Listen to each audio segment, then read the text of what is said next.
अस्सलामु अलैकुम वरहमतुल्लाहि वबरकातुहू। सय्यदुना करीम सल्लल्लाहु ताला अलैहि वसल्लम किस्तवार सिलसिला एक हदीस और एक हिकायत की किस्त नंबर 25 के साथ आपके सामने हाजिर हूँ, जिसका मौजू है एक रोटी। सर्दियों की लंबी रातें और सर्दी भी अपने जोबन पर थी। हसन बेकरी से रोटियां लेकर घर की तरफ वापस लौट रहा था कि अचानक उसकी नज़र सड़क के दूसरे किनारे एक कमज़ोर से कुत्ते पे पड़ी, जो भूख की वजह से लागिर हो चुका था। अब उसकी सारी पसलियां दिखाई दे रही थीं और एक एक पसली गिनी जा सकती थी। अब कुत्ते की नज़र हसन के झोले में पड़ी रोटियों पर पड़ी और ललचाई निगाहों से वो देखने लगा और ज़बान से चिल्लाने लगा। अब हसन कुत्ते की ये कैफियत देखकर समझ गया कि कुत्ते को भूख लगी हुई है। हसन ने अपने आप से बातें शुरू कर दी और कहा कि अगर एक रोटी निकाल कर मैं इसको दे देता हूं तो यकीनन माँ मुझसे नाराज हो जाएगी।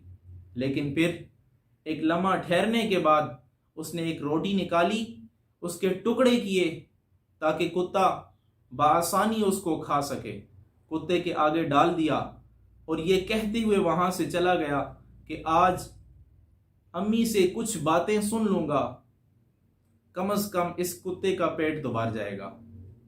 अब वहां से बेकरी से एक और शख्स निकला, उसके हाथों में रोटियां थीं। उसने एक रोटी निकाली और हसन के झोले में डाल दी। अब हसन जैसे ही घर में पहुंचा और रोटियां जब शुमार की, उसने रोटियों को जब गिना तो उसकी हैरत की इंतहा न रही कि रोटियां तो पूरी हैं, जितनी मैंने बेकरी से खरीदी थी ये तो उतनी ही है। प्यारे बच्चों, आपने देखा, अगर हसन ने हमारे प्यारे नबी करीम रऊफ़ुर रहीम सल्लल्लाहु ताला अलैहि वसल्लम के इस फरमान को सुना होता तो यकीनन वो रोटी सदका करने में इतनी देर न करता। हमारे प्यारे नबी करीम रऊफ़ुर रहीम सल्लल्लाहु ताला अलैहि वसल्लम ने इरशाद फरमाया, मा नक़सत सदक़तुम मिन मालिन, सदका व खैरात करना माल में कोई कमी नहीं लाता। हमें भी चाहिए हुज़ूर अलैहिस्सलातु वस्सलाम के इस फरमान को याद करें, इस पर अमल करें और ज़्यादा से ज़्यादा सदका व खैरात करें। अल्लाह से दुआ है अल्लाह ताला हम सब को सदका व खैरात करने की तौफीक अता फरमाए।